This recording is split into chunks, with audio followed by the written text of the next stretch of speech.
Ano pong natin? Hindi, yung kamay ko basak eh. Yung kamay niyo Meron din masakit ako, din. meron Ano? din ako yung sciatica, pero hindi naman siya ganun. Sabi na sciatica. Depende yan. Ako na mag-a-assess sa inyo. Paano nyo nararamdaman? Sige, dito muna tayo sa ano, sa kamay muna. Kung ano yung unang, anong nararamdaman nyo? Kailan pa yan? June? Itong June o last year? Galing ako abroad, umuwi lang ako dito. Ah, okay. Galing ako Japan. Galing nga Japan. Nakapalo po ako sa inyo. Kaya ano Sige. eh. Saan Hindi siyang ko alam kung saan siya yung saan- pinakamasakit? Eto rin. Yan pa ganyan. Okay, bigger pain.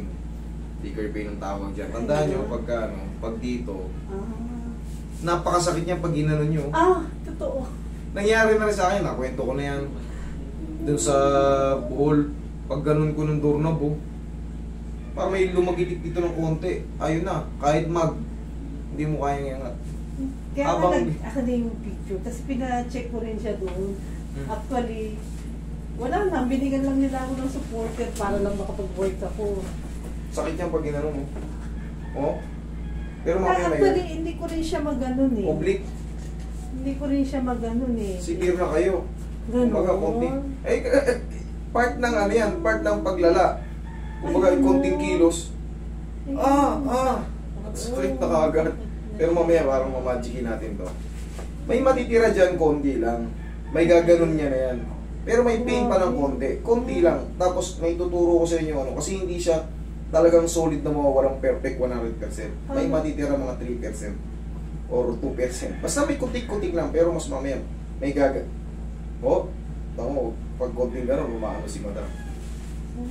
Kunti na lang matitira dyan, tapos may tuturo ko sa inyo ng pahatak-hatak lang ng konti. Hindi ito masakit, relax na kayo. Mabilis lang yan. Nangyari sa akin talaga to. Ang sakit na. Ito kasi naka-move siya dyan. Namagana yan eh.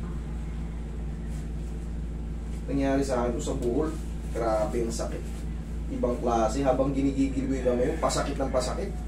Meron niya ako supporter habang Yan.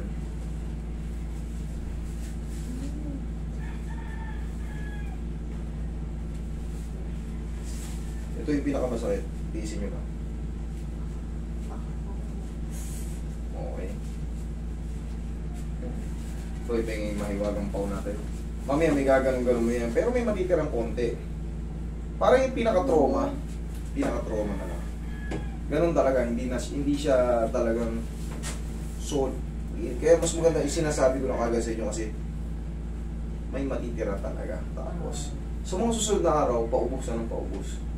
Ang tagal niyan bago mawala.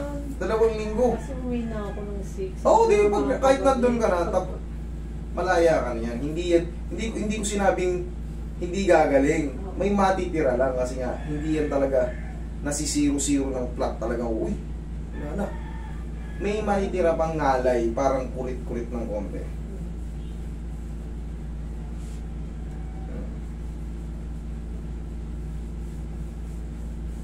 Nagalan ko siya, parang may naglalak. Ngayon, pwede mo lang, yan, isa na yan, umpisa na yan. Kanina pag ginaganon, ngayon, oo nga, di ba? Kanina, di ba, pag ginanyan ko, uy, yan yung example na, kumbaga, yan yung proven and tested na. Iikot ko na siya kanina. Ito lang, ito, talaga siya. Yan, meron pa siyang ano, hindi siya kagad masisiro-siro. Pero, sa tulong ng, ganito ma'am, di ba, kunyari, sabihin na natin nasa Japan na kayo, ganito lang gagawin nyo, isagad nyo, ipitin nyo ng ganyan. Kahit hindi siya tumunog, okay lang, basta, babata. oo, yung parang gano'n, no? Patutunugin. Kahit hindi nga siya tumunog, ba't ganyan, no? Naramdaman nyo parang inahatak lang. Ganunin nyo lang sa sarili nyo. Yun lang. Araw-araw lang, ha? Kasi ito, ulitin ko lang ulit, ha? Makulit ako sa explanation. Kasi marami tayong viewers, eh. Itong mga D-curve na to, simple yung problema na yun, napakalit na dyan lang. Pero laking pahirap niyan. Kasi alam niyo bakit? Paano ba tayo magtrabaho? Paa? Siyempre, daily machine natin yan. Lahat ng pipihitin natin, masakit to. Kailangan matanggal nyo to. Habang hindi yan nawawala basta-basta pag hindi nyo pinaayos. Kailangan yan, paayos nyo talaga. Okay? Tapos, nakita nyo naman, pinitik ko dyan, pinata ko rito, tapos minasage ko. Yun na yung pinaka-treatment to. Ulitin ko, ma'am, ha? Okay. Kasi, aalis si ma'am papunta Japan. O, isagad nyo ng paganyan.